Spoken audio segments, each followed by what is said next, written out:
Bonsoir à tous, chers téléspectateurs de TV de Vie.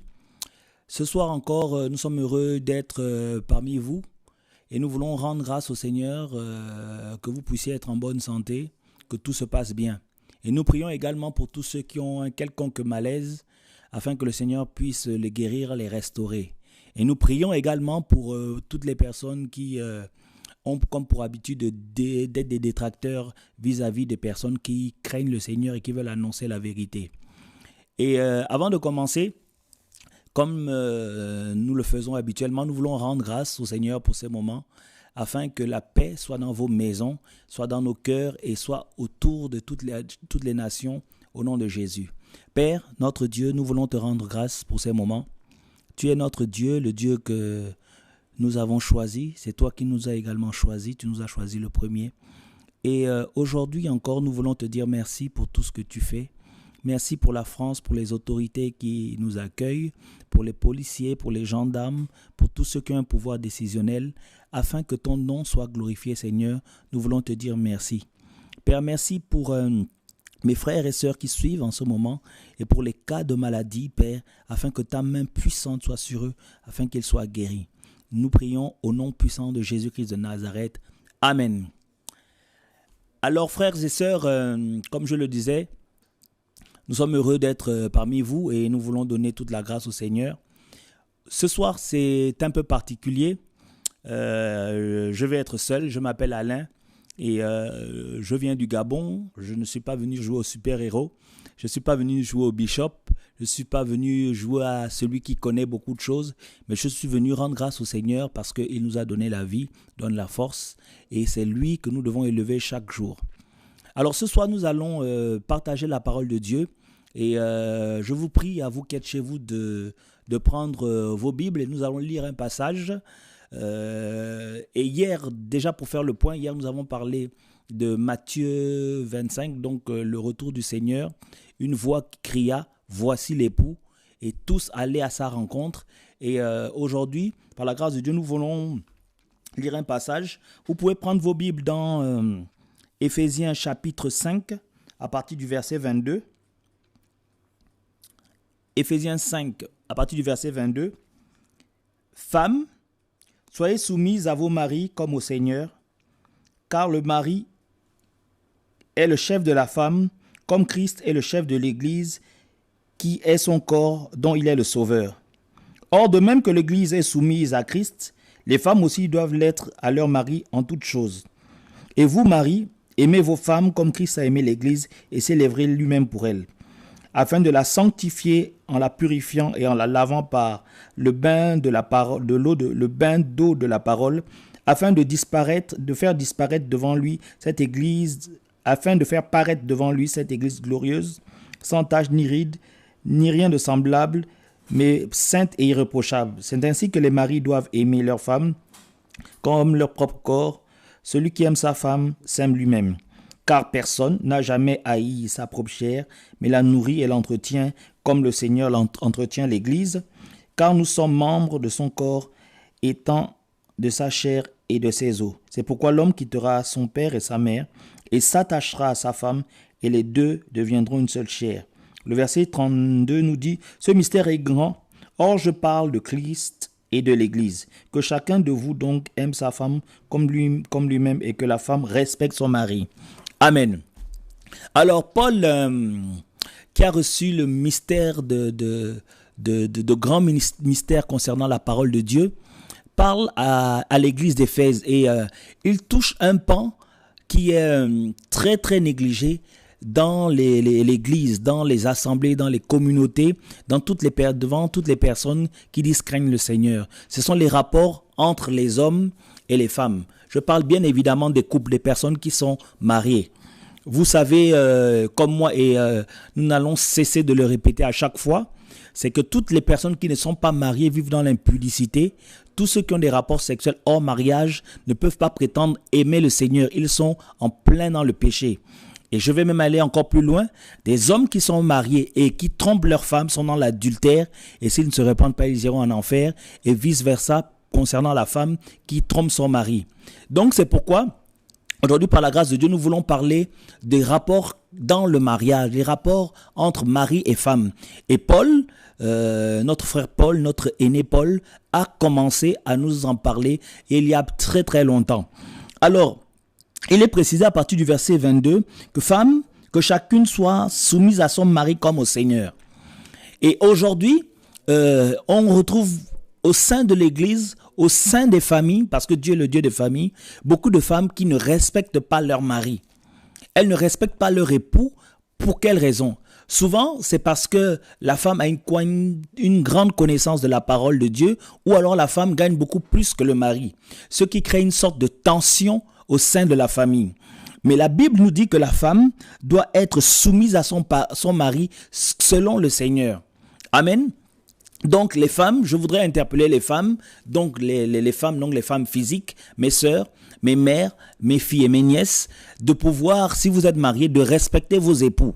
Mais au-delà du cadre charnel, il y a également un autre aspect prophétique qu'on peut comprendre dans cette parole.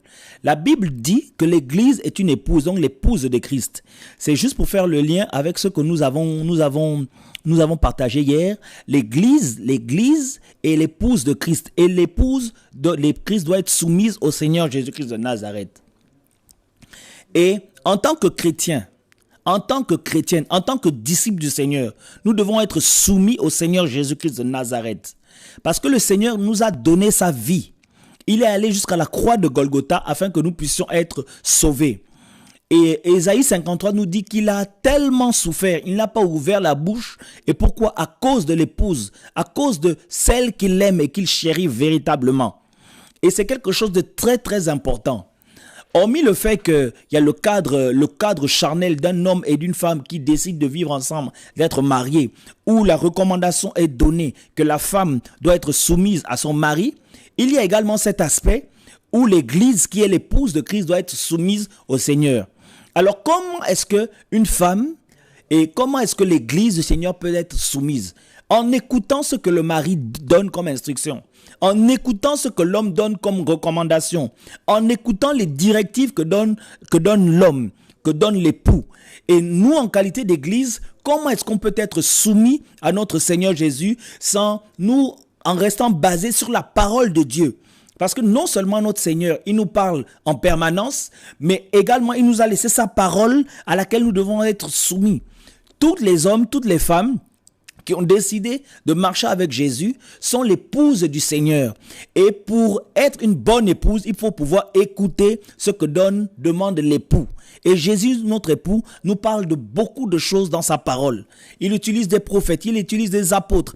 Et la Bible nous dit que le fondement de la parole est basé sur les écrits des apôtres et des prophètes de l'agneau. Et nous avons la parole de Dieu qui doit nous orienter chaque jour de notre vie. C'est pourquoi il écrit dans Josué de ne pas se détacher de la parole de Dieu et de la serrer dans notre cœur, contre notre cœur. Et c'est une chose vraiment, vraiment principale et utile pour chaque chrétien. Des temps de méditation, des temps de prière pour écouter les paroles et recommandations de son époux. Mais je voudrais vraiment faire la différence parce que on trouve également dans certaines assemblées, dans des boutiques, dans des entreprises qu'on dit églises, qu'on appelle église, on trouve des hommes qui sont devenus des hommes qui ont des titres comme pasteurs et apôtres, qui sont devenus comme les époux des sœurs, des époux, même des frères. Parce que c'est tout ce que les pasteurs, tout ce que les soi-disant hommes de Dieu disent, c'est ce qui est accepté comme parole d'évangile.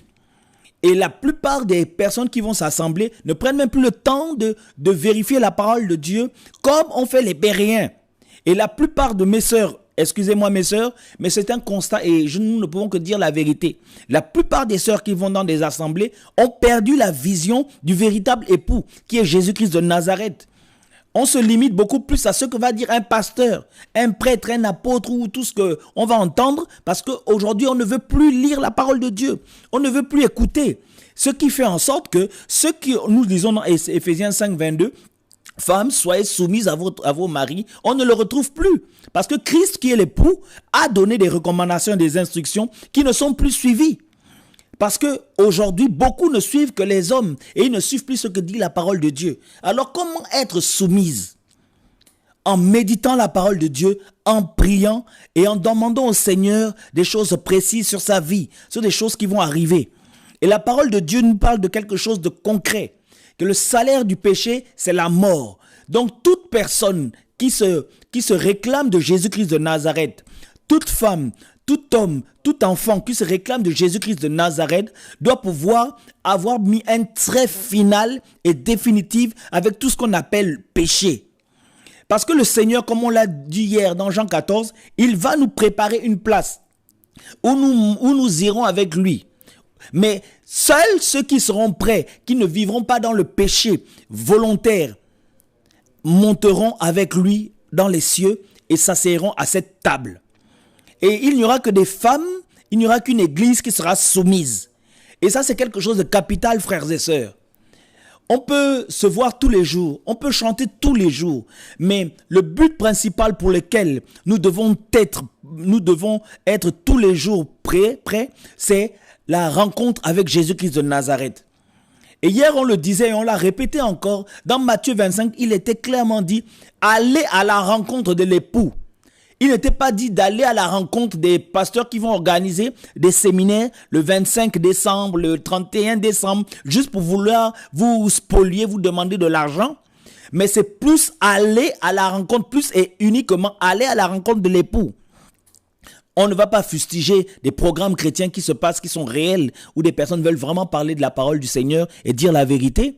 Mais la plupart aujourd'hui, dans ce monde qui est rempli d'apostasie, ce ne sont que des programmes qui sont organisés pour commencer à coopter, à diriger et à spolier et à voler, à écraser les chrétiens. Alors que le Seigneur dit que nous sommes affranchis avec sa parole, qu'il est venu pour nous libérer. Et c'est pour cela qu'on trouve des femmes physiques, et on trouve des églises, des hommes et des femmes qui aiment Jésus ou qui ont aimé Jésus et qui ne peuvent plus être soumis à la parole de Dieu parce qu'ils vivent consciemment sous le contrôle des hommes. Alors la soumission qui doit aller vers le Seigneur Jésus est maintenant littéralement donnée à des bishops, à des pasteurs ou à des anciens ou à des diacres, quel que soit le nom qu'on peut donner. Et ce n'est pas ce que la parole de Dieu nous recommande. Il écrit, femmes, soyez soumises à vos maris. Donc moi, en tant qu'église, je suis également une femme, je dois être soumis à mon époux. Il s'agit de Jésus-Christ de Nazareth. Et c'est quelque chose de vraiment, vraiment important. Et la suite nous dit, à partir du verset 23, nous dit, car le mari est le chef de la femme. Car le mari est le chef de la femme. Comme Christ est le chef de l'église, qui est son corps et dont il est le sauveur. Le verset 24, or de même que l'église est soumise à Christ, les femmes aussi doivent l'être à leur mari en toutes choses. Et vous, maris, aimez vos femmes comme Christ a aimé l'église et s'est livré pour elle. Amen. Il y a également un autre aspect qu'aborde Paul. Il parle des hommes. Il dit que les hommes doivent aimer, et vous, maris, aimez vos femmes comme Christ a aimé l'église et s'est livré pour elle. Aujourd'hui, avec la mondialisation, avec la technologie et l'avancée qu'on voit dans le monde, on retrouve des hommes qui sont beaucoup plus occupés à faire autre chose que d'aimer leurs femmes. On trouve beaucoup plus d'hommes qui vont passer leur temps à crier à gauche, à droite, faire n'importe quoi, que de passer du temps avec leurs femmes. On va même trouver au milieu des mouvements évangéliques des hommes qui sont toujours dehors. Des hommes qui sont toujours dehors en train de tondre le gazon, soit de leur pasteur, soit des bishops, soit en train de traîner dans la rue pour ne rien faire, au lieu d'être avec leurs femmes et leurs enfants. Et ça, c'est regrettable. La parole de Dieu nous enseigne que les maris doivent aimer leurs femmes. Parce que Christ, qui est l'époux fidèle, nous a montré l'exemple. Lui-même, il est venu, il est descendu de son trône, il a abandonné les honneurs, la royauté, la puissance qu'il a pour venir aimer son épouse, manifester, présenter officiellement et avec des choses concrètes l'amour qu'il a pour l'église. Il est allé jusqu'à la croix de Golgotha alors qu'il n'avait rien fait. Jésus est allé jusqu'à souffrir, jusqu'à vivre l'ignominie, la souffrance. On a craché sur lui. C'est vrai qu'en général, on voit on voit beaucoup plus le côté sauveur, mais je voudrais ce soir, par la grâce de Dieu, montrer le caractère que doivent avoir des époux. Je ne demande pas aux époux, je ne nous demande pas d'aller forcément sur une croix, parce que ce serait du suicide, mais on doit retrouver les caractéristiques que Christ a manifestées dans nos vies. On doit le présenter par rapport à nos épouses. Très brièvement, je vais prendre des exemples. En général, on retrouve des maris, des époux, qui sont toujours bien pomponnés, bien rasés, taillés sur mesure, avec de belles chaussures. Et on voit que les femmes, en général, sont négligées, sont abandonnées, reléguées au second rang. Et pour beaucoup de nations, beaucoup de continents comme en Afrique, même les femmes des chrétiens ne sont que confinées que dans les cuisines. Les femmes ne peuvent pas s'épanouir. Je ne parle pas de s'épanouir, de s'habiller n'importe quand, comment s'habiller légèrement. Mais les femmes sont toujours, cache-toi, reste à la cuisine, on ne doit pas te voir. En fait, l'affranchissement, la libération que nous a apporté la parole de Dieu par le Messie, c'est comme si c'est réservé simplement à une classe de personnes, à des hommes, et que les femmes doivent être reléguées au second plan. Et ça, malheureusement, dans le milieu chrétien, on se retrouve. Les femmes doivent être dehors. Les femmes n'ont rien à dire. C'est comme si on était encore sous la loi, où on disait que les femmes qui avaient leur menstrues ne pouvaient pas avoir accès au temple. Et aujourd'hui, on retrouve la même chose. On retrouve dans des maisons, des époux, en fait, qui sont des PDG, des chefs d'entreprise. Des époux qui ne savent pas jouer avec les enfants, des époux qui ne savent pas écouter leurs femmes, des époux qui ne savent même plus manger à table avec leurs femmes et les enfants, des époux qui ne savent plus faire la vaisselle, des époux qui ne savent même pas faire la lessive. Je voudrais prendre encore un autre exemple. Il n'y a pas très longtemps, au niveau de Libreville, on avait une réunion avec des hommes et on parlait justement des comportements, du caractère que doivent avoir les hommes dans les foyers, dans les maisons. Et par la grâce de Dieu, on a touché plusieurs, mais vraiment plusieurs points. Et il y avait un point très très essentiel qui est sorti et nous avons parlé longuement. Et par la grâce de Dieu, il y a eu la délivrance à cause de la parole de Dieu, de la vérité dans le cœur de plusieurs chrétiens. En général, dans les foyers, c'est la femme qui fait la lessive. Je n'irai pas dans les détails, mais nous allons nous comprendre parce que nous sommes des adultes et nous avons l'Esprit de Dieu. C'est la femme qui fait la lessive. Et l'homme prend tout ce qu'il a, tricot, chaussettes et tout ce que vous voulez, vous comprenez. Et il dépose et la femme prend et elle fait la lessive. Et ce jour, en pleine réunion, je demandais à des frères, est-ce qu'un homme peut faire la lessive? Tout le monde a dit oui, on peut faire la lessive. On va parler de drap, on va parler de jean, on va parler de tout cela. Mais il y a certains éléments de la maison que l'homme se dit toujours, je ne peux pas faire ce type de lessive. Mais c'était devenu choquant parce qu'on se demandait, mais comment ça? Quelle inégalité dans le couple? Quelle inégalité dans la vie d'un homme qui a décidé d'aimer une femme, d'un homme qui a décidé devant le maire de dire j'aime cette femme, je suis prêt à la supporter et à subir tout ce qui va se passer. À partir du moment où on demande de faire la lessive, vous allez voir, les hommes vont dire, je peux laver la serviette, je peux laver les draps, je peux laver une couette, je peux tout faire. Mais lorsqu'il s'agit de linge qui concerne même les femmes, ils commencent à se dire, non, c'est pas possible. Et on s'est posé la question. J'ai posé la question, mais comment ça? Christ, qui est notre modèle, il est venu et il a lavé nos souillures. Il nous a lavé de haut en bas parce qu'on était une des pourritures. Il nous a pris de la poubelle et il nous a nettoyés correctement. Et Christ, c'est lui que nous devons suivre comme époux, comme modèle parfait. Si Christ nous a nettoyés et il continue à nous nettoyer, pourquoi est-ce qu'un homme ne pourrait pas prendre toutes sortes de lessives à la maison et les nettoyer? Je ne parle pas de mettre dans la machine à laver parce que c'est facile, on jette. En Afrique, tout le monde n'a pas de machine à laver et c'est une bonne chose parce que ça permet de travailler. Je ne dis pas que ceux qui ont des machines ne travaillent pas, mais bon, vous comprenez ce que je veux dire. Et lorsqu'on parle de lessive, en général, c'est fait à la main. Donc, on prend du savon en poudre, on peut tremper les vêtements dans le savon en poudre pendant un moment, et ensuite on commence à frotter. Et cette image de frotter me rappelle et nous rappelle à nous chrétiens comment le Seigneur nous a frottés, comment il nous a nettoyés, quand il a nettoyé pour enlever l'orgueil, il a nettoyé pour enlever l'impudicité, il a nettoyé pour enlever le mensonge, le vol, afin qu'aujourd'hui, il puisse dire que vous êtes saints. Alors les hommes d'aujourd'hui, je nous pose la question, serviteurs du Seigneur, anciens diacres, papa, nouveau marié, nouveau papa, vous qui venez d'avoir des enfants, est-il possible que vous puissiez faire toute la lessive dans vos maisons? Parce que Christ, lui, Jésus-Christ de Nazareth, il nous a lavés entièrement. Et il nous dit que nos robes sont blanches. Ça veut dire que le nettoyage a été fait en profondeur. Il n'a pas lésigné sur les moyens. Et nous qui disons que nous aimons nos femmes, comment est-ce que nous prenons le temps de nous occuper d'elles? Est-ce qu'on va faire une sorte de comparaison sur certaines choses qu'il faut laver? Je referme la parenthèse, je pense qu'on s'est compris. Donc je reviens sur nos textes qui nous dit, Marie, aimez vos femmes. Et je voudrais prendre un autre passage où on parle de l'amour. C'est dans Genèse 22. C'est un passage qui me tient véritablement à cœur. La première fois que je l'ai lu, mais vraiment lu avec l'Esprit du Seigneur, j'ai compris le rôle que doit avoir quelqu'un qui dit qu'il aime.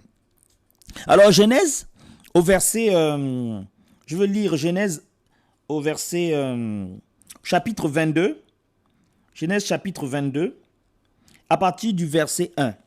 Il est écrit, « Or, il arriva après ces choses que Dieu éprouva Abraham et lui dit, « Abraham » et il répondit, « Me voici. » Et en général, c'est comme ça. Lorsque quelqu'un reçoit un appel du Seigneur sans que le Seigneur a besoin de lui, on a le zèle, on est fort, on répond, me voici, oui, je suis prêt à tout faire. Seigneur, lorsque je vais te donner ma vie, je n'aurai plus de limites. Je serai là en permanence pour toi. Je vais prier, je vais prendre le temps pour jeûner. Et c'est ce qui se passe dans la vie de plusieurs chrétiens. Et ce passage nous dit la même chose, que le Seigneur appelle Abraham, et Abraham répond, me voici. Et le verset 2 nous dit, et Dieu lui dit, prends maintenant ton fils, ton unique, celui que tu aimes, Isaac, et va-t'en au pays de Morija, et là, offre-le en holocauste sur l'une des montagnes que je te montrerai, que je te dirai. Alors, frères et sœurs, arrêtons-nous un instant sur ce passage qu'on a lu seulement à plusieurs reprises. L'amour, que veut dire réellement l'amour? Dans ce passage, il est clairement spécifié et expliqué que l'amour va avec le sacrifice. Tous les jours, on peut dire j'aime. Je t'aime mon frère, je t'aime ma soeur, je t'aime ma femme, je t'aime mon enfant. Et comment est-ce qu'on doit manifester cet amour? Comment est-ce qu'aujourd'hui les chrétiens manifestent l'amour qu'ils ont reçu de la part du Seigneur? Comment manifeste-t-il cet amour pour les autres? Et comment vraiment, comme c'est le sujet, comment nous les hommes que nous sommes, manifestons cet amour vis-à-vis de nos épouses? Là, ce passage nous parle de l'amour qui est lié au sacrifice. Et Christ a fait la même chose. Il nous a tellement aimés, nous dit Jean 3,16, car Dieu a tant aimé le monde qu'il a donné son Fils. Il a donné son Fils. Il a donné de soi. Il s'est séparé. Il a fait une séparation, une scission. Il a accepté la souffrance. Et il est allé jusqu'à la croix. Et jusqu'à la croix, Jésus a encore manifesté cet amour en disant, Père, pardonne tous ceux qui ont blasphémé contre mon nom. Pardonne tous ceux qui m'ont frappé. Tous ceux qui m'ont lapidé. Pardonne-les à cause de l'amour qu'il avait pour les hommes. Et aujourd'hui, les époux, comment est-ce qu'ils aiment leurs femmes?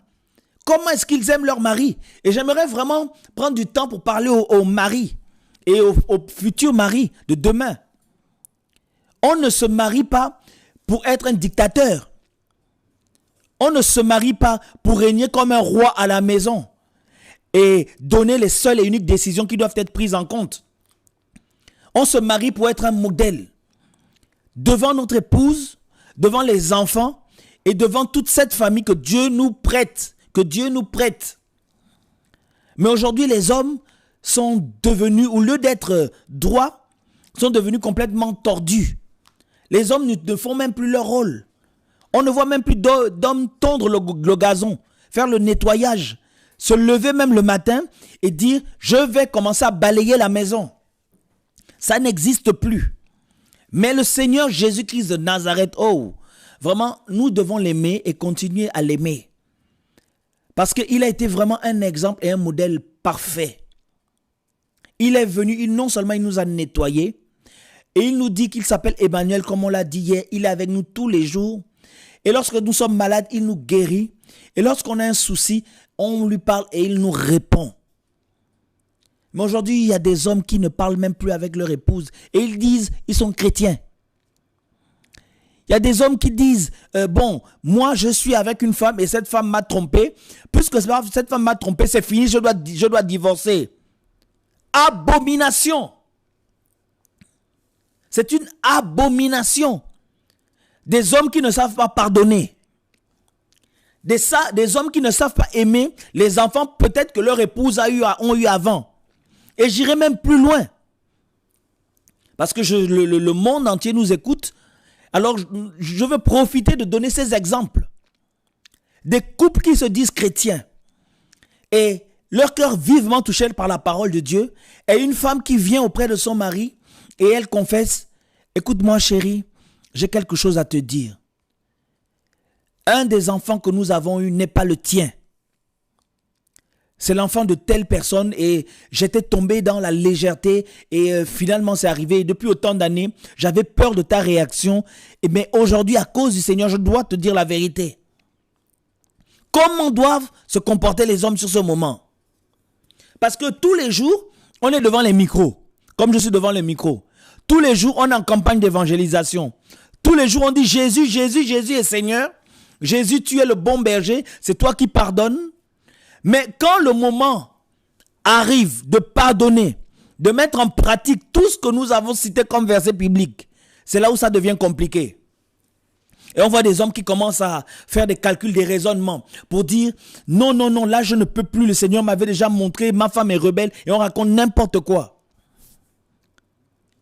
Mon frère, tu as besoin de l'amour du Seigneur et de comprendre le pardon. Et de comprendre comment Christ est allé jusqu'à la croix à cause de toi. En même temps, je n'encourage pas les femmes à faire ce type d'erreur. Parce que ce serait vraiment blesser leur époux. Mais si ce sont des choses qui sont arrivées et que vous avez reconnu votre erreur et que vous vous repentez sincèrement, mes sœurs, alors confessez vos péchés devant vos époux si le Seigneur vous le met à cœur. Mais la parole de Dieu nous dit de confesser nos péchés les uns les autres. Et vous, mari, vous, époux, nous devons pouvoir pardonner. Parce que nous devons laisser un héritage aux générations qui arrivent. Le mariage, comme le dit Paul à l'église d'Éphèse, c'est un mystère. Il y a quelque chose qui se passe dans le mariage. Il y a des choses qu'on ne comprend pas. Et pour beaucoup de personnes qui sont mariées, vous constaterez qu'à partir d'un certain moment, c'est comme si l'homme et la femme commencent à se ressembler. Ils ont les mêmes goûts, ils aiment les mêmes choses, ils aiment regarder la même chose. Si l'homme aime la prière, la femme va aimer la prière. Si la femme aime la chanson, l'homme va aimer la chanson. S'ils aiment la lecture, ils vont aimer les mêmes choses. Et c'est ce mystère qui fait en sorte que l'homme quittera son père et sa mère et deviendront une seule chair. Une seule chair. Vraiment homme. Je sais que c'est peut-être un exemple choquant, mais c'est la vérité. Parce que dans le livre d'Hébreux, il est dit que le lit conjugal doit être exempt de toute souillure. Et on comprend que le lit conjugal de l'église de l'homme, c'est le cœur. Et si on regarde le nombre de fois, mon frère, ma soeur, le nombre de fois qu'on s'est penché vers d'autres dieux dans nos cœurs, que ce soit le dieu Mammon, que ce soit le dieu habit, le dieu gloutonnerie, que ce soit le dieu du matériel qui est entré dans nos vies, qu'on a souvent mis au milieu de notre cœur et on a mis le Seigneur de côté. Et le Seigneur jusqu'à présent nous pardonne et il nous garde. Donc s'il arrive quelques iniquités, quelques péchés dans vos vies qui sont déclarés, qui sont dénoncés, qui sont ouvertement annoncés par votre conjoint, que ce soit mari ou femme, il faut que le pardon soit dans le couple parce que le Seigneur Jésus lui-même nous a pardonné et c'est lui qui est notre époux. Oh oui, Marie, vous me donnerez toutes les raisons. Elle m'a trompé 1 fois, 2 fois, 3 fois. Mon frère, combien de fois as-tu trompé le Seigneur? Ma sœur, combien de fois as-tu trompé le Seigneur? Combien de fois? Combien de fois tu as dit, Seigneur, je ne veux plus de toi. Et lui, il est toujours resté fidèle à côté de toi. Il t'a empêché d'avoir des accidents de circulation. Il t'a empêché de tomber et d'avoir des maladies cardiovasculaires. Il a empêché il arrive des bricoles à tes enfants. Parce que c'est le Dieu fidèle, c'est le Dieu de compassion. Et avant tout, c'est parce qu'il nous aime.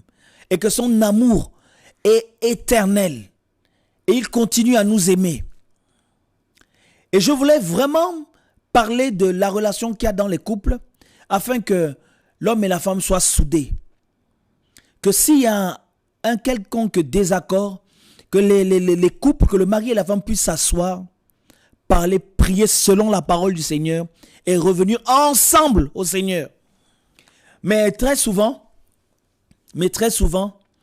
malheureusement dans le couple, c'est l'homme qui décide de toutes choses. Et la femme souvent va se cacher soit à la cuisine, soit à la douche, elle va se mettre à pleurer. Et elle se demande, mon époux ne me comprend plus. Ce n'est plus le même que j'avais connu avant. Avant qu'il n'ait le ministère, avant qu'il ne soit bishop, avant qu'il ne manifeste autant d'onction, il était différent.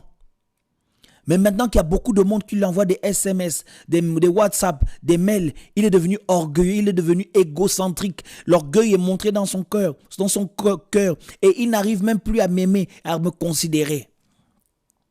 Ô homme, qui t'a insensé de cette manière? Qu'as-tu que tu n'as reçu? Ô homme, nous avons besoin de nous repentir. Nous avons besoin d'accepter toute la parole de Dieu.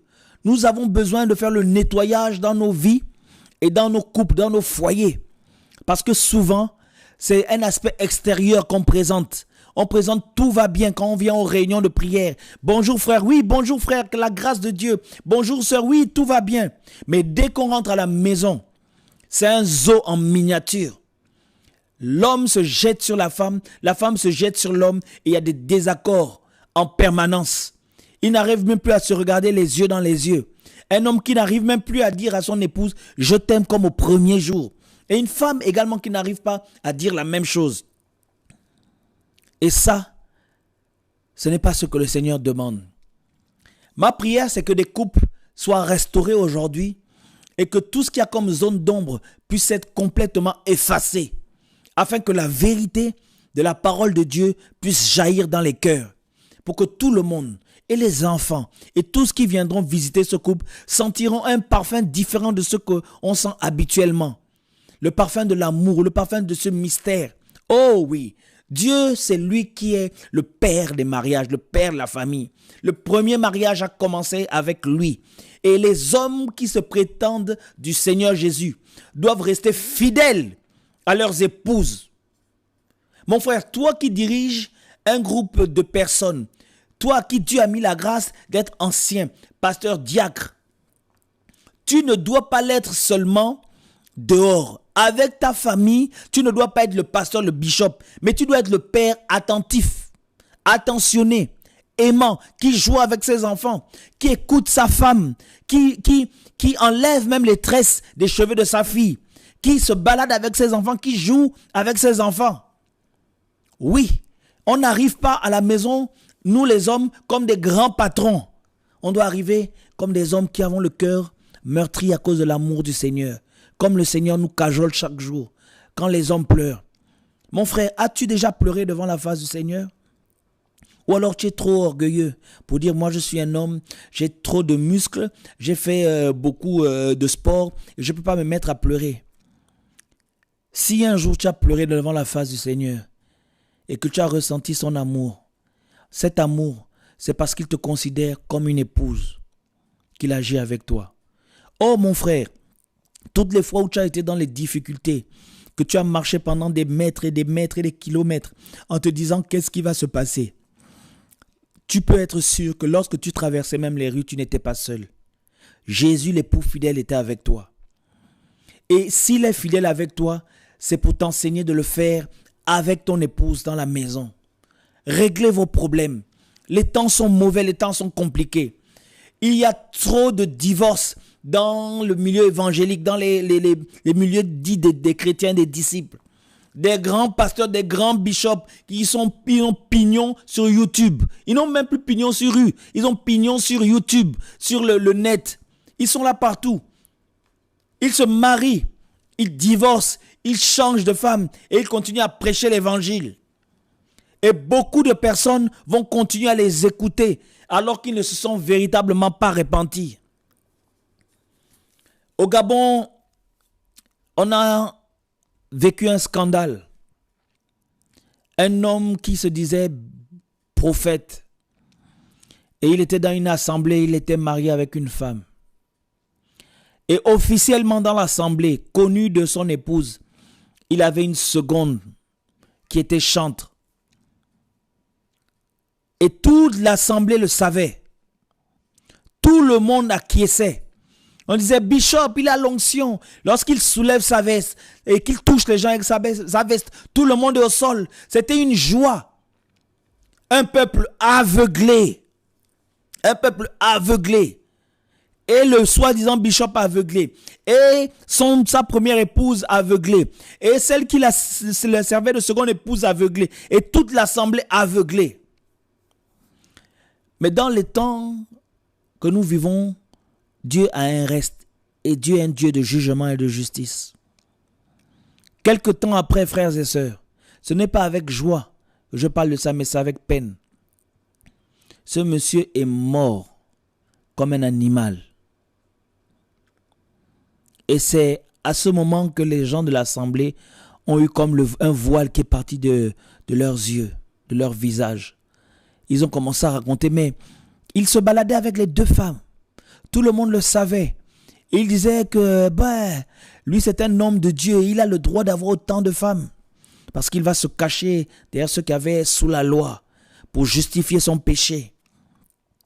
Une abomination, une atrocité. Et il est parti. Je ne sais pas s'il s'est repenti à la fin. Mais ce qui est sûr et certain, c'est que s'il est resté ainsi jusqu'à la fin, je peux vous assurer que le jet privé qu'il a pris en première classe l'a conduit directement en enfer. Et je peux te dire, toi mon frère, toi ma soeur, tu as sûrement commis une erreur. Et aujourd'hui, on n'est plus au temps de vouloir cacher le péché. La lumière arrive, la parole de Dieu, et elle doit apporter toute la lumière dans nos cœurs. Toutes les zones d'ombre doivent être dépouillées parce que Christ est la lumière. Et dans les temps où nous sommes, où il y a tellement de maladies, il y a AVC, il y a hépatite, il y a cancer, il y a tout ça. On ne sait plus à quelle heure, à quel moment on va tenir. Même après être allé faire des examens auprès d'un grand spécialiste de la médecine, après avoir acheté tous les médicaments et après avoir suivi un bon traitement, tu ne peux pas savoir quand est-ce que tu vas t'arrêter.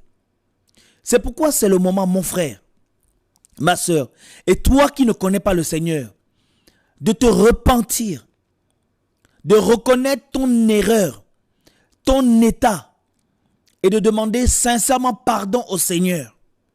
Et pour toi, mon frère, qui fait une différence avec les enfants que tu as eus avec cette femme et les enfants qu'elle a eus avec un autre monsieur, toi dans tes plans qui fais des calculs illégaux et inégaux, qui dit que pour mes propres enfants, j'ai prévu de laisser ça et pour eux, je n'ai rien prévu. Si tu te dis chrétien, tu as besoin de te repentir. Car si tu es un serviteur de Dieu, tu dois être un modèle. Et tu dois laisser un héritage. Je ne te parle pas d'héritage de maison, de voiture ou de compte bancaire. Un héritage spirituel qui pourra aider chacun de ses enfants. Parce qu'il est trop facile de dire, je n'aime que ceux qui sont sortis de mes entrailles. Je n'aime que ceux qui sont avec moi tous les jours. Je n'aime que les personnes qui sont de la même couleur que moi. Je n'aime que ceux qui parlent le même patois que moi. Je pense, par exemple, au Gabon, où il y a les ethnies Téké, il y a le Pounou, il y a le Fan, il y a le Mienné. Et c'est ce qu'on retrouve dans les assemblées. Cette différence dans les églises. Des personnes qui n'aiment que des personnes qui ont les mêmes accointances, des mêmes liens. Mais je veux revenir parce que j'ai vraiment cela à cœur de penser aux hommes qui font la différence avec les enfants que leurs épouses ont eu avant ou après. Ce n'est pas juste. Parce que, mon frère, la Bible nous dit que nous réclamons aujourd'hui chrétiens, nous étions un peuple étranger à l'époque. Le Seigneur avait son peuple, ses enfants, qu'il aimait, qu'il chérit. Et nous, à cause du sang de Jésus-Christ de Nazareth, on a eu la grâce aujourd'hui de devenir enfants de Dieu et de bénéficier de l'amour du Seigneur. Et la Bible nous dit que nous sommes co-héritiers avec Christ. Alors toi aujourd'hui, tu dois pouvoir aimer non seulement les enfants qui viennent de ta chair, mais les enfants qui viennent de la chair d'un autre. Parce que tu as décidé d'épouser une femme qui en avait. Sauf si tu es un hypocrite. Parce que tu voulais simplement la femme, tu veux simplement avoir des enfants avec elle et ne pas t'occuper des enfants qu'elle a eu avant. Beaucoup de femmes dans ces situations pleurent. Elles sont meurtries. Et elles se posent des questions. Mais comme elles aiment le Seigneur et qu'elles savent qu'elles ne peuvent pas divorcer, elles sont obligées de plier leurs genoux et plier. Et je crois qu'aujourd'hui est arrivé le jour de la repentance dans les cœurs, dans les familles. Jésus revient. Il faut que nous soyons violents. Dire toute la vérité. Parce que c'est trop facile de dire Jésus t'aime, Jésus t'aime. Il faut manifester maintenant les fruits de l'esprit. Vous, maris qui aimez vos femmes, avec de beaux sourires, il faut les aimer jusqu'à la fin. Il n'y a pas de divorce. Il faut également aimer les enfants jusqu'à la fin. Sinon, nous ne sommes pas de bons modèles. Parce que Christ nous aime. Et je veux même aller encore beaucoup plus loin pour nous qui sommes chrétiens. Parce que nous sommes l'église du Seigneur. Nous sommes un corps. Et est-ce qu'un bras peut refuser d'aimer le genou que j'ai, de le toucher, de participer? Dans le corps humain, le sang circule partout. Il y a un lien. Et c'est comme ça que dans l'église, ça doit se passer. On doit avoir un lien. On doit avoir une seule et unique vision. Celle de sauver les âmes par la parole de Dieu. Mais aujourd'hui, c'est devenu chaotique. Mais il y a toujours un espoir. Il y a toujours un peuple pour le Seigneur. Oh oui, il y a toujours un peuple pour le Seigneur. Et c'est le temps d'aimer véritablement non seulement nos épouses, nos enfants, et également aimer des personnes que nous ne connaissons pas. Je voudrais rendre un bref témoignage. Aujourd'hui, c'est la première fois de ma vie que je vais faire des courses sans dépenser de l'argent. Je suis arrivé ici et un frère m'a amené dans ce qu'on appelle une épicerie solidaire. Et il nous a dit, regardez, servez-vous gratuitement. Et j'ai filmé avec mon téléphone. Je n'avais même plus de capacité pour tout prendre. J'étais étonné. Je ne comprenais pas. Je dis, mais comment ça se passe? Donc ce n'est pas tout que de citer les versets bibliques, d'imposer les mains. Mais il y a une autre dimension de la parole de Dieu qu'on ne peut vivre qu'en manifestant la vie de l'Esprit du Seigneur. Et le frère me disait, ça c'est pour toutes les personnes qui sont dans les besoins. Pour les SDF.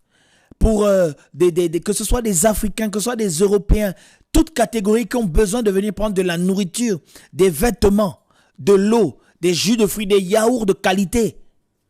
Tout ça, c'est gratuit. Et c'est cette preuve d'amour que nous devons avoir. On ne doit pas se limiter à dire j'aime, j'aime, j'aime, j'aime, A-I-M-E avec la bouche. On doit manifester cela. Et cet amour doit être à tous les niveaux de notre vie. Au niveau familial, au niveau des frères et sœurs, au niveau des personnes qu'on rencontre même dans la rue.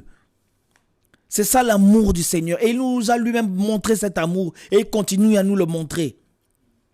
Nous devons vraiment, nous chrétiens, dans les temps qui sont, penser aux veuves et aux orphelins, aux nécessités, aux étrangers. Ils ont besoin d'amour. Comment toi, homme, qui te dis serviteur de Dieu, tu n'arrives pas à aimer ta femme, comment est-ce que tu peux premièrement dire que tu aimes Dieu? La Bible nous dit, comment peux-tu dire que tu aimes Dieu que tu ne vois pas? Alors, comment peux-tu dire que tu aimes Dieu que tu ne vois pas et que tu dis que tu peux aimer des êtres humains? C'est pas possible. Ce n'est pas possible. Pour pouvoir prétendre dire que j'aime le Seigneur, il faut commencer à aimer les personnes qui sont d'abord à côté de toi. Mais comment dire j'aime Dieu? Tu ne le vois pas. Il y a des personnes qui sont à côté de toi, qui souffrent, qui sont dans des difficultés. Et toi, tu as des moyens, tu as des comptes bancaires élargis. On ne peut même plus les fermer. On te dit, tu ne peux même plus rajouter un seul centime. Et ton argent est simplement là pour gonfler, pour montrer ton orgueil. Et tu es là pour montrer juste tes carnets, tes relevés. Regardez autant d'argent que j'ai. Et il y a des gens qui souffrent. Et il y a des gens qui pleurent de faim, de famine. Là, en plein hiver, il y en a qui ne savent pas où dormir. Ils tournent toute la journée pour en trouver un endroit où se coucher. Et toi, tu as ton argent, tu deviens orgueilleux. Et tu dis que tu aimes le Seigneur. Tu es religieux et tu ne connais pas le Seigneur. Tu as besoin de te repentir. Et toi, mon frère, qui dit que tu aimes ta femme, quand l'heure de la fin du mois arrive, que tu as reçu ton bulletin de salaire, tu commences à jouer à faire le tri dans tes poches. Mon frère, tu fais le tri dans ta poche pour dire je n'ai reçu que 1500 € alors que tu en as reçu près de 3000. Tout simplement parce que tu dis dans ton cœur, elle va me faire dépenser de l'argent. Elle va me dire de faire telle course pour les membres de sa famille. Elle va me dire de faire ceci ou cela. Et tu dis que tu aimes Dieu et que tu aimes ta femme. Tu as un problème. Nous avons un problème. Et nous devons nous repentir. Jésus revient. Jésus de Nazareth revient. Mon frère, toi qui dis que tu aimes le Seigneur, comment ne prends-tu pas du temps pour prier avec ton épouse? Comment ne peux-tu pas prendre du temps pour méditer la parole avec ton épouse? Pour reprendre ton épouse selon le Seigneur et accepter également les reproches de ton épouse selon le Seigneur. Mais tu connais tous les chants, toutes les paroles, que ce soit en français, en anglais, en espagnol ou en allemand. Et tu dis que tu aimes le Seigneur. Nous allons avoir des surprises, frères et sœurs. Le Seigneur revient. Et si, avec tout ce qui se passe, le Seigneur permet qu'il y ait autant de messages qui sortent, c'est pour nous préparer à sa rencontre. Le Seigneur veut trôner au milieu des familles. Le Seigneur ne veut pas voir des enfants qui souffrent, qui sont malmenés, qui sont insultés, qui sont écrasés, qui souffrent parce qu'ils ne peuvent pas avoir l'amour d'un père ou l'amour d'une mère. Oh, toi, ma sœur, toi, femme, je sais que c'est difficile. Tu n'as peut-être pas les moyens et tu as commis une erreur. Et tu as dans ton cœur envie de faire sortir cet enfant que tu as eu. Parce que cet homme ne t'aime pas. Je peux te dire avec conviction que Jésus t'aime. Ne tue pas cet enfant. Ne le tue pas. Ne le tue pas. Il a besoin de vivre comme ta mère t'a gardé. Car ce sera quelqu'un qui apportera de l'amour demain. Parce que le Seigneur prend soin de ce type d'enfant. Vraiment, frères et sœurs, c'est ce que je voulais nous partager. Quand je dis nous, moi-même je suis compris. Je ne suis pas mieux que vous. Je ne suis pas supérieur à qui que ce soit. Dieu est le Dieu de la famille. Femmes, soyez soumises à vos maris. Maris, aimez vos femmes comme Christ est le chef de l'Église et a aimé l'Église. Il s'est livré, sacrifié. Il a subi des tortures. On l'a fouetté avec des lanières, avec des ceintures, des sortes de ceintures en cuir, avec des clous qu'on avait pliés. Et lorsqu'on le frappait, ces crochets entraient dans sa chair. Il avait la capacité de dire que c'est terminé, il ne veut plus souffrir. Mais il a accepté ce châtiment jusqu'à la fin. Il nous a lavés. Il nous a purifiés. Vraiment, les produits toxiques, les produits ménagers qu'on peut utiliser pour le nettoyage ne sont pas suffisamment puissants pour dire à quel niveau il nous a nettoyés en profondeur. Il n'a pas fait de distinction entre les races, entre les Européens, entre les Africains et entre les autres nations. Il a pris tout le monde. Tout le monde. Son sang a coulé. Toi, mon frère, je sais que souvent il y a des situations difficiles où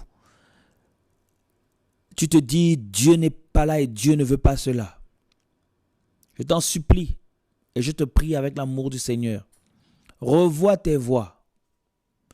Le Seigneur est un Dieu d'amour, c'est le Dieu de la famille. Cette femme que tu as épousée est celle que tu devais avoir. Sache que tu ne peux pas divorcer. Tu ne dois pas divorcer. Tu dois garder cette épouse, quelles que soient les difficultés, quel que soit ce que vous avez vécu. Mais je peux te donner un conseil, je peux nous donner un conseil. Si toi-même tu ne te soumets pas au roi des rois, Jésus-Christ de Nazareth, ta femme ne sera pas soumise à toi. Seule la parole de Dieu qui fera son entrée dans ta maison aplanira tous les sentiers. Les enfants seront dans la paix. Ta femme ne te reconnaîtra plus. Soumets-toi seulement au roi des rois, Jésus-Christ de Nazareth. Ô femme, toi qui as un mari qui a arrêté de boire l'alcool, de traîner dehors, et tu constates qu'il a commencé à prier, ne sois pas orgueilleuse. L'homme est le chef de la famille, quel que soit son rang social, quels que soient ses moyens, c'est lui le chef de la famille. Je prie que les cœurs des familles recomposés, le cœur des familles qu'ils sont en pleine préparation pour les divorces, que les cœurs des familles qu'ils sont en pleine discorde. Je prie pour les couples, Seigneur Dieu, qui depuis plusieurs jours dorment dans des lits séparés, qui ne se parlent plus. Je prie, Seigneur Père, pour des hommes qui ont pris la décision de chasser une partie de leurs enfants parce que n'étant pas de leur propre chair. Je prie, Seigneur, qu'ils revoient leur voie tous au nom de Jésus-Christ de Nazareth. Je prie que les hommes prennent leur rôle au sérieux, en faisant le ménage également, en aidant les femmes lorsque elles sont fatiguées pour laver les bébés, changer les couches, mettre la poudre et tout ce que vous savez. Je prie, Seigneur Père, que les hommes prennent leur rôle au sérieux, qu'on prenne nous-mêmes notre rôle au sérieux, qu'on apprend à avoir du temps avec nos familles. Parce qu'en général, on a pour prétexte, oui, la parole de Dieu, réunion sur réunion, réunion sur réunion. Mais faire l'œuvre du Seigneur, c'est également rester avec sa famille lorsqu'il faut. C'est également faire les devoirs avec ses enfants lorsqu'ils en ont besoin. C'est également aller voir les enseignants de nos enfants pour discuter, pour apprendre. Parce qu'ils en ont besoin. Et sachons, frères et sœurs, que nos enfants nous regardent et nous sommes des modèles pour eux. Voilà, frères et sœurs, ce que le Seigneur m'a mis à cœur de partager. Une courte exhortation pour vous, pour moi, pour vous qui écoutez. Vraiment, que nos cœurs changent. À vous qui êtes mariés, je me répète encore, aimez vos femmes sincèrement. Si tu n'arrivais plus à dire à ton épouse, je t'aime, fais cet effort. Elle a juste besoin de cela. Et beaucoup de choses vont être déclenchées dans son cœur. C'est la même chose pour toi, ma sœur, femme. Retrouve ton époux dans la vérité, dans la franchise, et apprenez à vous pardonner. Donc, que le Seigneur soit béni pour ces moments, pour ce que nous avons partagé. Je prie que le Seigneur nous garde, que le Seigneur garde nos familles, que le Seigneur garde également les familles des inconvertis, parce que c'est le Dieu des familles. Je prie vraiment que toutes ces femmes qui ont beaucoup de larmes dans leurs yeux soient consolés par le Mashiach. Voilà, frères et sœurs, ce soir, nous voulons rendre grâce au Seigneur pour tout cela et que le Seigneur soit béni. Et nous vous disons à demain au nom de Jésus-Christ de Nazareth. Bonne soirée chez vous. Amen.